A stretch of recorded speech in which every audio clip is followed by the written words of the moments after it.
Romans 13, verse 11 and 12. Paul is describing how you should live in the light of the second coming of Christ. He's saying the night is over, the dawn is just breaking, so he says, so get up, get yourself ready. If you understand the present time and the nearness of the coming of Christ, then the way you live is going to alter. This is how he puts it.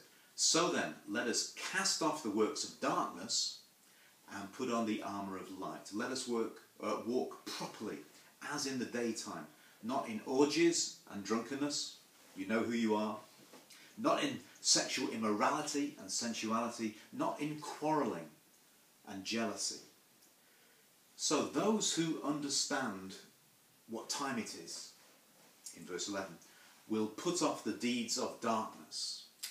And he compares that with the armour of light. The deeds of darkness, the armour of light. And it's a reference to the new life that begins when you come into the life of Christ.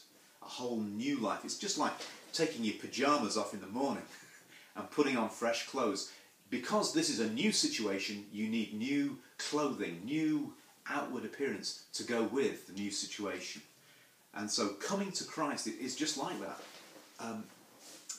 It's like waking up after a long sleep. It's like you've been dreaming and dull and not really focusing on anything and confused images, and then all of a sudden everything comes into a sharp focus. Somebody has spoken to you. You've received this voice and you hear it, and you know beyond a shadow of a doubt that God is calling and speaking to you, and you respond, and all these little bits and pieces come into focus. Like when you put a magnet in front of iron filings. You do that trick when you were at school. You stick it under the table and the iron filings all come into order. Well, that's my experience when I came into the life of Christ, was that all the little bits and pieces were the same. It was still me, but they all came into order, all came into focus. And he's saying, wake up, shape up, sharpen up, because the light is coming. And he said, this is the way you live now. And he said, in Jesus Christ, Paul said, I am a new creation. The old has passed away, and all things are become new. So the text here specifies 6 particular deeds of darkness that we should put off. Now, the first is called orgies. That should be maybe self-explanatory, but perhaps it helps a little to know that word was originally used for public parties given in honour of somebody who'd won a great victory. So they would have a victory, and then they would have an orgy. So it was a public party, and it involved drunkenness, it involved sorcery, and it involved drug use, and every form of sexual immorality, including adultery and fornication and homosexuality and paedophilia and pornography.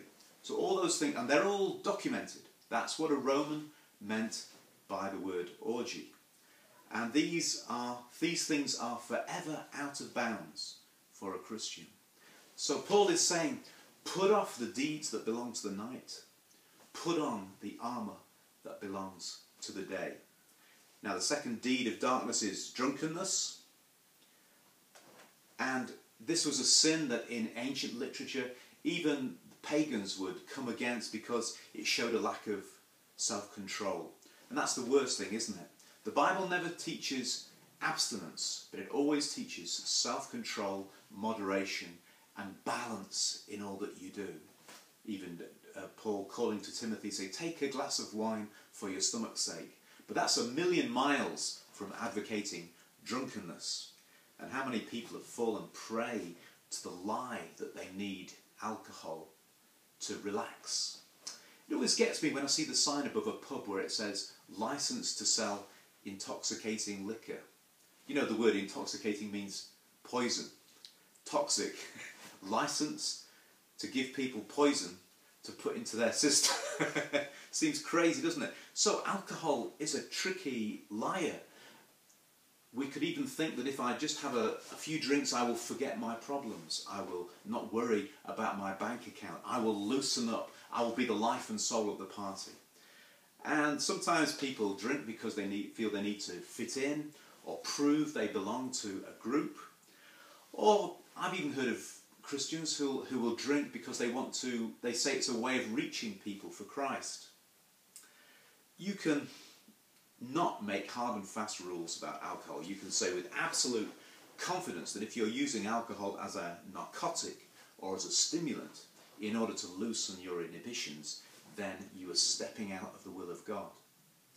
But people have to work at this for themselves. But here he's saying drunkenness, the overuse of alcohol, is a deed of darkness, and it belongs to the night.